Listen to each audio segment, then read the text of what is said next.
주님의 이름으로 감사하며 기도 올려옵나이다. 아멘. 우리 좌우로 보시면서 인사 나누십니다. 하나님의 은혜와 복을 받으시기 바랍니다. 하나님의 은혜와 복을 받으시기 바랍니다. 네. 제목이 기쁨과 감사의 속성입니다. 마이클 포스트의 일상이라는 책에 나오는 내용입니다. 잠깐 읽어드리겠습니다.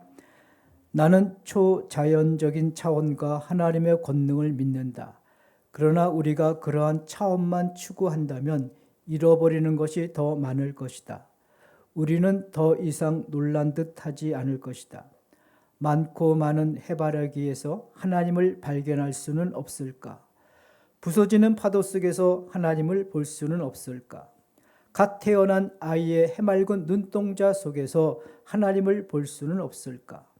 아름다운 노래 속에서 변하는 계절 속에서 하나님을 만날 수는 없을까? 친구가 사랑한다고 말할 때 하나님의 음성을 들을 수는 없는가?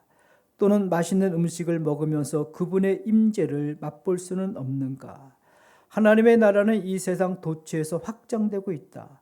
우리의 눈을 열어 일상적인 삶 속에서 하나님의 은혜를 체험하고 싶다. 이제 평범한 일상 속에서 하나님의 비범함을 누릴 수 있어야 한다라고 책을 썼습니다. 저는 우리 기독교의 영성이 그 하루하루 일상을 살면서 하나님 앞에 감사와 기쁨으로 반응을 하는 것이 영성이라고 말할 수 있습니다. 그런데 사람들은 심각한 병에 걸리거나 삶이 부자연스러울 때 그제서야 삶의 끝자리에 가서야 평범한 일상의 축복이었다는 것을 뒤늦게 깨닫고 그리워합니다. 그 최원서라는 국정농단 사건으로 징역형을 살고 있는 사람이 계시죠. 그는 말합니다. 내가 세상에 다시 한번 나간다면 내 딸을 승마선수로 대승시키는 것이 아니라 내 딸과 함께 시장에 가서 반찬거리를 사와서 밥해 먹고 싶다. 평범한 일상입니다. 그 신사참배를 거부하다가 감옥에서 순교하신 우리 주교철 목사님도 감옥에 있을 때 따뜻한 아름먹에 눕고 싶다. 숭늉 한 그릇 먹고 싶다. 사과 반쪽 먹고 싶다. 그러고 돌아가셨어요. 평범한 일상이죠. 지금 나라가 국정이 혼란스러운 가운데서도 오늘 우리는 마치 아무 일 없는 것이 아무 일 없다는 듯이 교회에 나와서 예배하며 사랑과 나눔으로 오늘 주일을 보내고 있습니다. 여러분, 이 자체가 큰 축복임을 믿으시기 바랍니다. 그리고 가정에 돌아가서는 일상의 삶을 누릴 수 있다는 그 자체가 크신 하나님의 은총임을 믿으시기 바랍니다. 그래서 감사가 되는 거예요. 하나님 정말 감사합니다. 평범한 일상을 살아갈 수 있도록 은총을 베풀어 주심을, 큰 복을 베풀어 주심을 감사드립니다. 여러분, 언어는요, 사람과 사람 사이를 연결시켜주는 고리가 됩니다. 언어는 사회 공동체 안에서 서로 간에 약속이 되는 고리가 됩니다. 예를 들어서 오늘 교회에 모이십시다. 교회에 모이시겠습니다. 라고 할 때 죄송합니다. 학교 가시는 분이 있어요? 아니죠. 왜? 언어는 사회 공동체의 약속이기 때문에 교회에 모이십시다 하면 교회에 모이는 거야. 어느 사람이 학교에 갑니까? 저는 언어는 사람과 사람 사이에 연결시켜 연결고리고 언어는 사회의 약속입니다. 약속입니다. 언어 중에 이 감사라는 언어는 현재의 삶을 긍정하면서 서로 간의 따뜻함과 희망으로 연결해 줍니다. 아멘. 이 감사라는 언어는요, 사람과 사람 사이의 연결고리도 되지만 사람과 하나님과의 연결고리가 됩니다. 그래서 감사라는 언어는 하나님의 은혜를 누리며 살아가게 만듭니다. 감사라는 언어는 하나님을 신뢰하는 길로 안내해 갑니다. 무엇보다도 감사라는 언어는 에너지를 우리에게 창출하게 합니다. 감사라는 언어는 우리를 깊은 절망의 늪에서 빠져나오게 하는 능력이 있습니다. 아멘. 감사는 하나님의 사랑과 능력과 그의 지혜를 받아들이는 행위이기 때문에 하나님의 기뻐하시는 언어가 됩니다. 감사는 하나님의 뜻대로 내 일이 되어지지 않는다 할지라도 내가 하나님의 그 일에 동의하겠다고 하는 하나님을 신뢰하는 언어가 됩니다. 그러므로 감사로 드리는 이 예배가 하나님께 큰 영광이 됨을 여러분 믿으시기 바랍니다. 그런 예배 가운데 하나님이 임재해 주시고 현존하시고 우리와 함께 하시는 겁니다. 할렐루야. 그러나 감사가 없는 사람은 하나님과 점점 멀어지고 사랑과도 점점 멀어지게 됩니다. 왜? 감사의 언어는 사랑과 사람, 하나님과 사람을 연결을 시켜주는 연결고리가 되기 때문에 복음서에 보게 되면 10명의 나병 환자를 예수님께서 고쳐주셨어요. 근데 한 명만 돌아왔어요. 예수님께서 말씀하셨어요. 9명 어디 갔느냐? 왜 너 한 명만 돌아왔느냐? 9명이 어디 갔냐는 그 말은 왜 9명은 감사하지 않느냐 돌아와서. 왜 9명은 세상을 향해 나갔느냐? 왜 9명은 그렇게 염려가 많고 탐심이 많고 욕심이 많으냐? 왜 9명은 하나님 없이 살아갈 수 있게 자신만만하느냐? 그 말입니다. 한 명이 죽게 돌아왔습니다. 한 명이 죽게 돌아왔다는 것은 9명이 돌아오지 못했다는 것은 그 9명은 구원받지 못했다는 것을 암시해 주고 있습니다. 예수님께 돌아온 그 한 명은 자기의 필요한 것이 건강 이전에 하나님의 긍휼과 은혜라는 것을 깊이 깨달았기 때문에 하나님께 나와 감사했던 것입니다. 예전에 우리 교회도 한 청년이 직장을 면접까지 가고 최종에서 직장이 안 됐는데 제가 잊어먹지 않아요. 직장이 안 됐음에도 불구하고 절기 때 감사를 드렸어요. 그것도 헌금을 100만 원이나 하나님 눈물로 감사합니다. 이 말은 내가 앞으로 살아갈 때 하나님의 은혜와 긍휼 없이는 살아갈 수 없다는 하나의 표징이 되는 겁니다. 한 명이 나병 환자 한 명이 하나님 앞에 들어와서 감사를 드렸다는 것은 내 건강 이전에 하나님의 은혜와 긍휼과 하나님이 주시는 자비 없이는 내가 살아갈 수 없다는 것을 드러내는 겁니다. 그러나 9명의 나병 환자는 돌아오지 않았습니다. 이처럼 대부분의 현대인들도 예수님께 돌아오지 않습니다. 오직 그들은 육체의 건강과 사회적 성공과 안정, 정치적 자유만 구합니다. 여러분, 그러한 것들만 구할 때 그것이 우상이 되는 것입니다. 그러한 것들 자체 안에는 하나님이 계시지 않습니다. 어찌 보면 여러분 도시 문명사회에서 사는 현대인들보다 시골에서 과수원을 하고 밭작물을 가꾸는 농부들이 우리보다 더 영성이 있고 우리보다 더 신령하다고 말할 수가 있습니다. 왜냐하면 밭작물을 하고 과수원을 가꾸시는 분들은 비료로 그리고 땅을 개간하고 노력해서 땀 흘려서 열심히 그 과수원이 잘 되도록 노력합니다. 밭작물 하시는 분도 마찬가지예요. 그런데 그들은 말합니다. 하늘이 도와주셔야지만 수확과 결실을 할 수 있다. 아니 그렇게 노력했으면 자기가 노력했으면 자신만만해야 될 거 아닙니까? 근데 그들은 그렇게 말하지 않습니다. 대부분 사람들이 하늘이 도와주셔야지 우리 밭작물이 우리 과수원의 과실수가 맺힐 수 있다고 말합니다. 그런데 유독 도시에 사는 현대인들은 그렇게 생각하지 않습니다. 내가 밤낮 쉬지 않고 공부하여 스펙을 쌓고 내가 여러 사람을 만나 노력해서 관계를 맺고 내가 부지런히 다니면서 거래처를 늘리면 내가 원하는 만큼 좋은 결과를 얻을 수 있다고 생각하고 장담을 합니다. 아닙니다. 농부가 말하듯이 하늘이 도와줘야 된다고 말하듯이 도시에 사는 현대인들도 하나님이 없이는 내 가정을 세워갈 수 없고 하나님이 도와주지 않고는 내 인생을 세워갈 수 없음을 겸손하게 고백하고 인정해야 됩니다. 아멘. 그래서 시편의 127편 1절에 보게 되면 여호와께서 집을 세우지 아니하시면 세우는 자의 수고가 헛되도다 그랬습니다. 이사야에 보게 되면 하늘아 들으라 땅아 귀를 기울이라. 하도 하나님이 답답하니까 하나님이 소리치는 겁니다. 하늘아 들으라 땅아 들으라. 주님께서 말씀하신다. 내가 자식이라고 기르고 키웠는데 그들이 나를 거역하였도다. 소도 제 임자를 알고 나귀도 주인이 저를 어떻게 먹여 키웠는지 알건만은 이스라엘은 알지 못하고 나의 백성은 깨닫지 못하는도다. 슬프다. 죄지은 민족, 허물이 많은 백성, 흉악한 종자, 타락한 자식들, 너희가 주님을 버렸구나. 세번역 성경입니다. 사도 바울은 다시 오시는 주님을 향하여 첫날부터 지금까지 기다리고 있는 빌립보 교인들에게 기뻐하라고 로마 감옥에서 편지를 보낸 것입니다. 빌립보서 4장 4절에서 7절까지 제가 다시 한번 세번역 성경으로 읽어드리겠습니다. 주님 안에서 항상 기뻐하십시오. 다시 말합니다. 기뻐하십시오. 여러분의 관용을 모든 사람에게 알리십시오. 주님께서 가까이 오셨습니다. 아무것도 염려하지 말고 모든 일에 오직 기도와 간구를 하고 여러분이 바라는 것을 감사하는 마음으로 하나님께 아뢰십시오.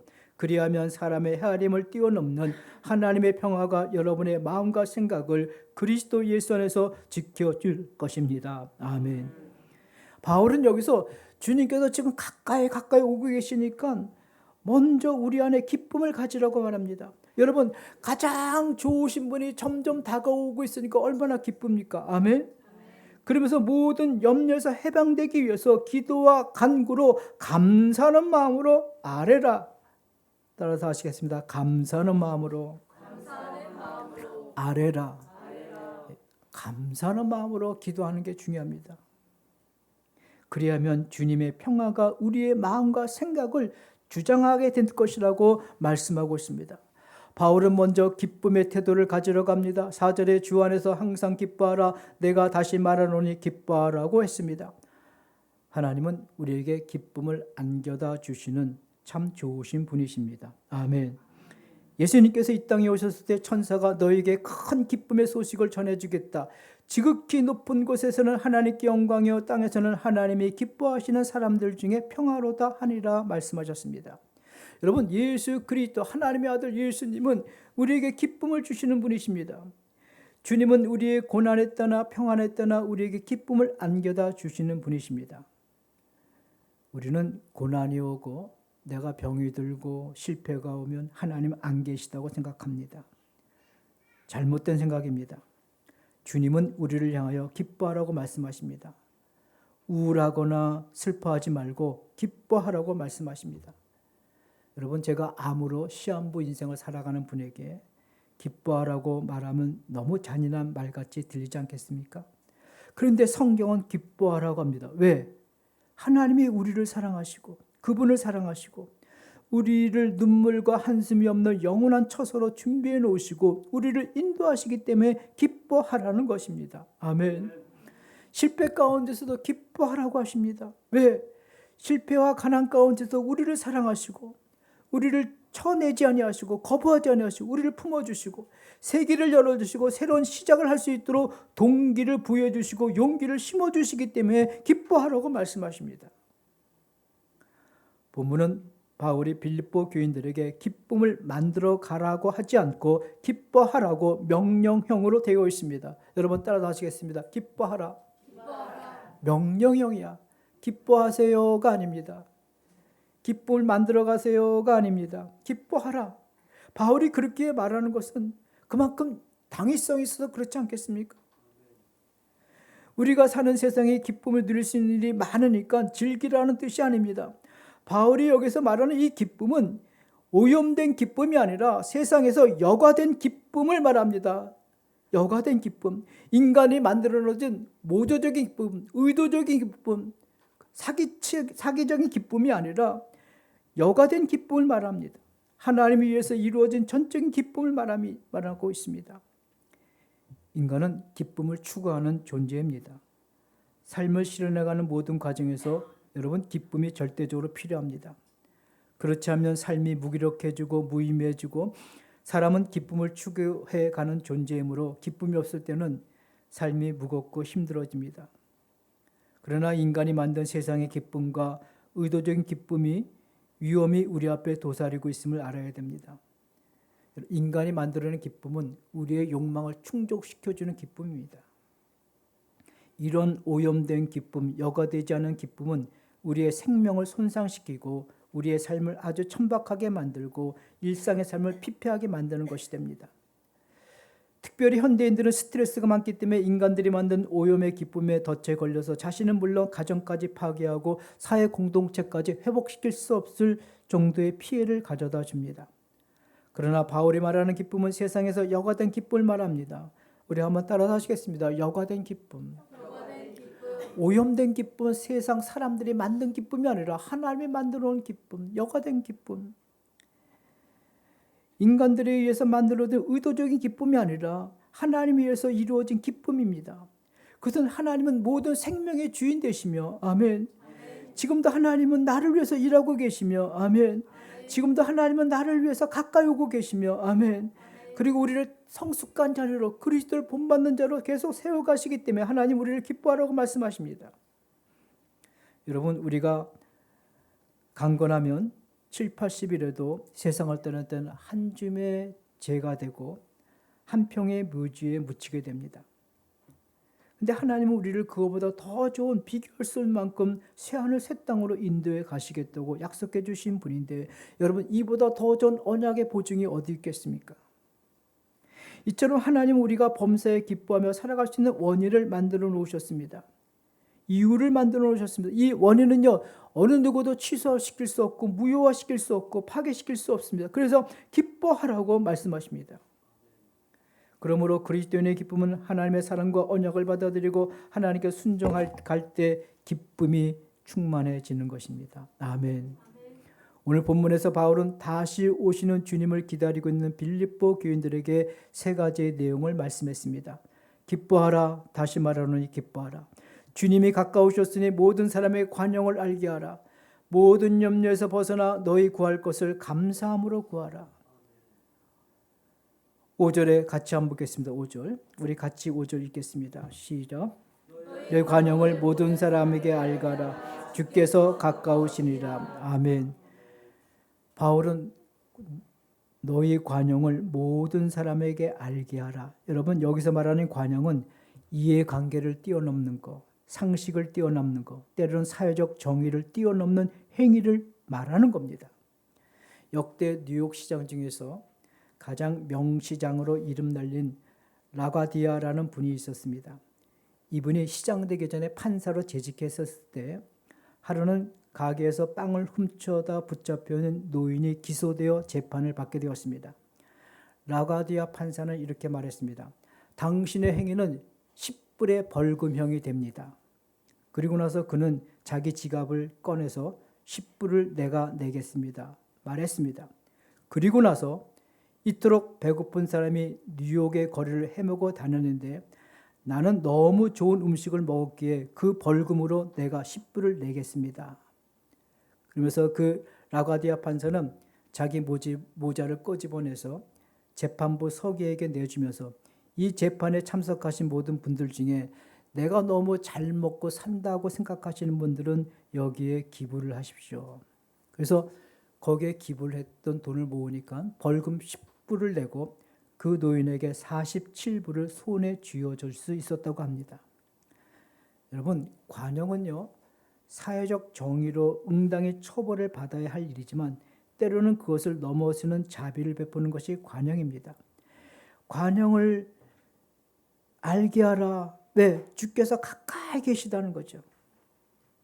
관용은 도덕적 기준을 넘어서 윤리적 가치를 넘어서 자신의 이해관계를 넘어서 나누는 사랑의 행위입니다. 이번 대림절 셋째 주간에 세 번째 초가 불이 밝혀졌습니다. 여러분, 초는요, 따뜻한 마음을 주고 우리에게 마음의 생명을 주는 것 같습니다. 이 세 번째 초는 사랑과 나눔입니다. 관용으로 사랑을 나누는 겁니다. 바울은 아무것도 염려하지 말고 감사함으로 하나님께 아뢰라고 했습니다. 두 번째는, 여러분 잘 들으십시오. 염려는요, 주님 안에서 이루어지는 우리의 평화와 평강을 빼앗아 갑니다.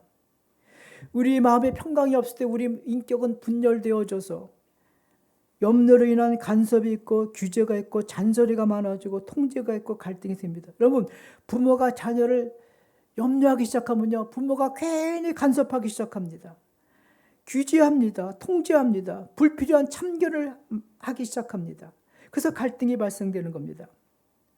염려는 마음의 평강을 잃어버린 데서부터 시작되는 겁니다.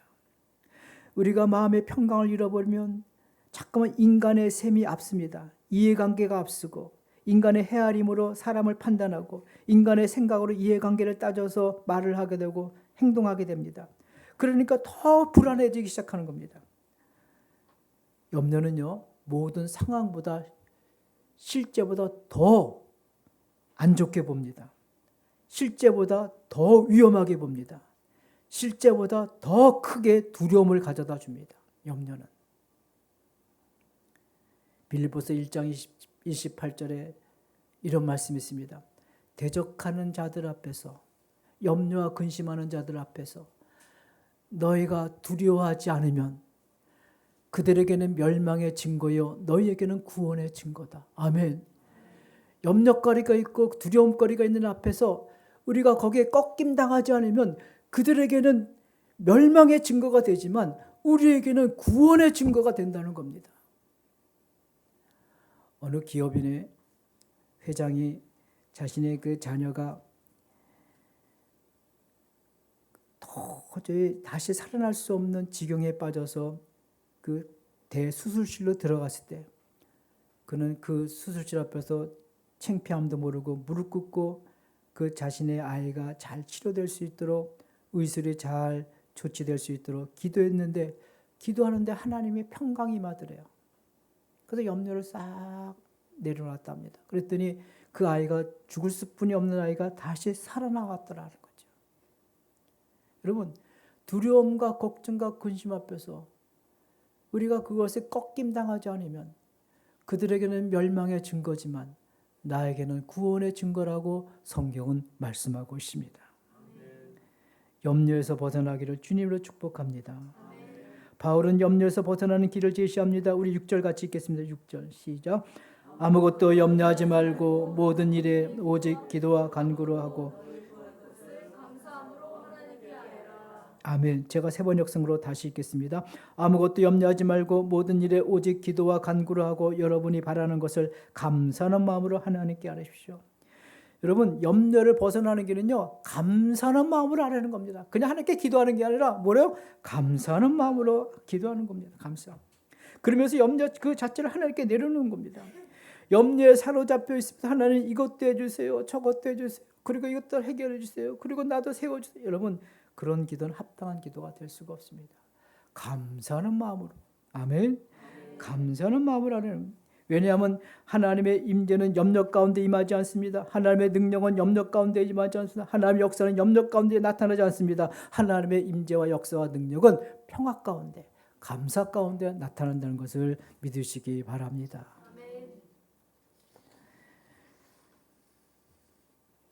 하나님의 임재를 경험했던 성 프란치스코는 자신을 평화의 도구가 되어달라고 이렇게 기도했습니다. 주여 나를 평화의 도구로 써주소서. 미움이 있는 곳에 사랑을, 다툼이 있는 곳에 용서를, 분열이 있는 곳에 일치를, 오류가 있는 곳에 진리를, 의욕이 있는 곳에 믿음을, 절망이 있는 곳에 희망을, 어둠이 있는 곳에 광명을, 슬픔이 있는 곳에 기쁨을 심게 하소서. 주여 나를 평화의 도구로 써주소서. 우리가 금년 한 해를 마감하는 시점에서 내가 지금까지 10년을 살고 20년, 30년, 40년, 60년, 70년, 80년을 살아오면서 지금의 생의 결과가 하나님께 돌아와서 감사하는 자세로 내가 살고 있는지, 그리고 내가 평화의 도구가 되기 위해서 살고 있는지, 그렇지 않으면 늘 염려와 불안과 걱정 가운데 시달리며 살아왔는지를 우리는 뒤돌아봐야 됩니다. 우리의 감사가 남보다 더 성공했다, 남보다 더 잘 되었다 하면요, 이것은 엉터리 같은 감사가 되는 겁니다. 여러분, 믿음으로 산다는 것은요, 모든 것이 하나님의 은혜임을 알면서 만물을 새롭게 하시는 하나님이 지금도 다시 오고 계시기 때문에 우리는 항상 기뻐할 수가 있는 겁니다. 아멘. 역경과 고난과 실패가 질병 가운데서도 우리는 감사함으로 아뢰 수가 있는 겁니다. 아멘. 그럴 때 우리의 믿음의 행위가 평화의 도구로 나타나게 되면 하나님은 이런 영음을 우리에게 들려주실 것입니다. 내 믿음이 너를 구원하였다. 아멘. 대림절 셋째 주간에 내 믿음이 너를 구원하였다는 이 영음을 듣는 복된 한 주간이 되기를 주님의 이름으로 축복합니다. 하나님 아버지 감사합니다.